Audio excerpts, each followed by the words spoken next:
Les mystères égyptiens, c'était un peu comme a dit Jésus,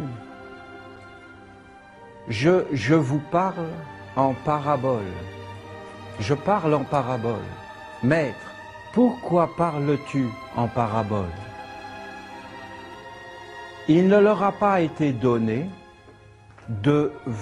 d'entendre et de voir les mystères du royaume de Dieu. Mais à vous, je vous parle directement. Il y a des degrés. Et dans les anciens mystères égyptiens, alors ce que l'on faisait, c'est qu'on faisait des représentations des mystères. Et dans ces représentations des mystères, il y avait les grandes clés de l'initiation ou des choses qu'on ne pouvait pas dire. Parce qu'on ne peut pas dire la vérité. Autant il y a d'oreilles, autant il y a de compréhension. La vérité doit être préservée, la vérité doit être cachée. Le grand souci de tous les initiés a été de cacher la vérité, mais de la révéler suffisamment pour qu'on puisse la deviner, la comprendre, s'en approcher. On ne te dira jamais la vérité parce qu'il faut que tu sois un calice pour la recevoir. Il y a un proverbe, il n'y a pas de pire sourd que celui qui ne veut pas entendre. Il y a un proverbe comme cela, hein? C'est ça, je pense. Il n'y a pas de pire sourd que celui qui ne veut pas entendre. Alors, on cachait. Et en montrant, on cachait. Il y a 3 initiations féminines. La première, c'est Hathor. Hathor, c'est le monde matériel. C'est la lumière du soleil qui éclaire. Mais cette lumière qui éclaire, en réalité, elle n'éclaire que les apparences. Elle n'éclaire que ce qui va mourir. Elle n'éclaire pas le profond, le caché, l'autre lumière, la lumière qui est immortelle. Au début, quand tu es né dans la lumière mortelle. Si tu veux réellement aller vers la lumière plus haut, il faut que tu passes par l'autre lumière qui est l'autre naissance et qui est la lune. La lune, c'est quoi? C'est quand tu vas dans l'autre monde. C'est le monde des métamorphoses, c'est quand tu t'endors.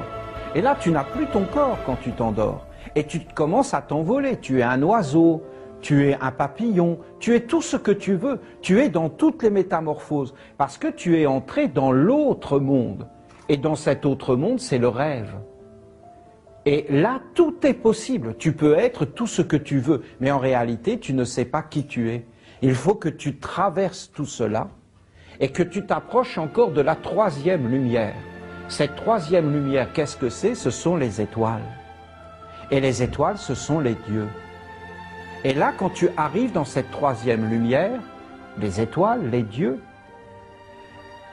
soit tu es vrai, soit tu es faux, soit tu es un être de mensonge. Si tu es un être de mensonge, les 2 serpents, alors c'est la dévoreuse. Si tu es un être de vérité, alors c'est Ma'at, la vérité. Ma'at est l'épouse de Thoth. Tu dois marcher dans la vérité.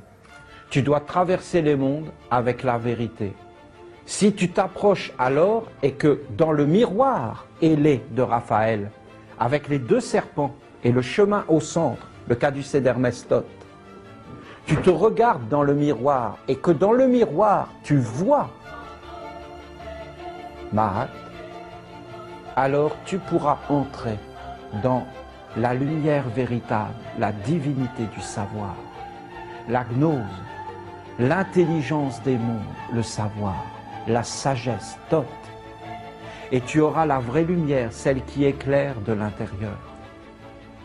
Aucun homme ne peut entrer dans le monde de Thoth et de Raphaël s'il n'a pas le manteau de la vérité, s'il n'a pas rencontré Marat, la divinité de la vérité. C'est la femme qui conduit l'initié vers la naissance, de rencontrer la grande sagesse. Alors l'homme redescend l'initié, il est un hiérogrammate.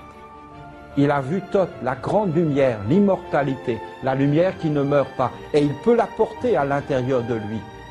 il équilibre les mondes et il peut écrire les paroles divines sur la terre. Il devient un puissant magicien, un être qui est capable d'écrire, c'est-à-dire un être qui peut changer les mondes, qui peut écrire les destinées, qui peut lier et délier par les talismans, par les forces qu'il met en action. Tous les mondes ont lui obéir parce qu'en réalité, il porte à l'intérieur de lui la lumière du savoir, le savoir véritable, le savoir qui éclaire, le savoir qui accomplit la volonté des dieux, non pas la volonté des hommes. Il est passé par toutes les transformations, il n'est plus un homme. Alors ce que je vous dis là, c'était les grands mystères en Égypte, quand on s'approchait de cet ordre qui était très haut des hiérogrammates.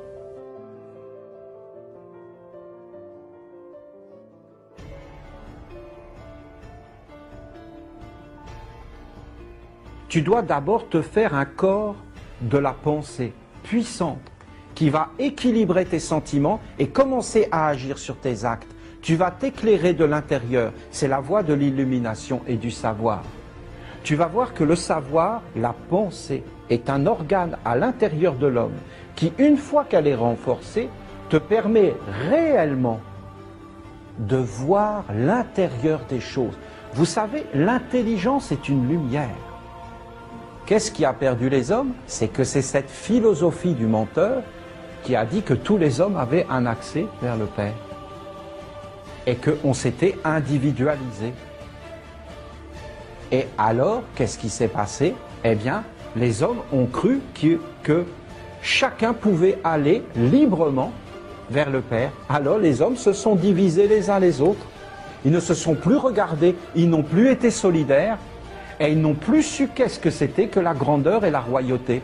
Mais en ne reconnaissant pas celui qui est envoyé par le Père, c'est la fin de tout. Vous avez vu quand Jésus est venu, il a dit, je m'approcherai de vous quand vous direz cette parole, bienvenue celui qui vient au nom de l'Éternel. Mais les hommes ne disent pas bienvenue celui qui vient au nom de l'Éternel parce qu'ils pensent qu'ils sont tous en connexion avec l'Éternel. Et ça a fait que le serpent tentateur est rentré partout et s'est emparé de tout le monde. Et que ceux qui venaient n'ont plus été protégés. Bienheureux celui qui a les oreilles pour entendre et les yeux pour voir. Mais de quoi parle-t-il? On a tous des oreilles et des yeux. De quoi parle-t-il? Il parle des oreilles dans les oreilles et des yeux dans les yeux.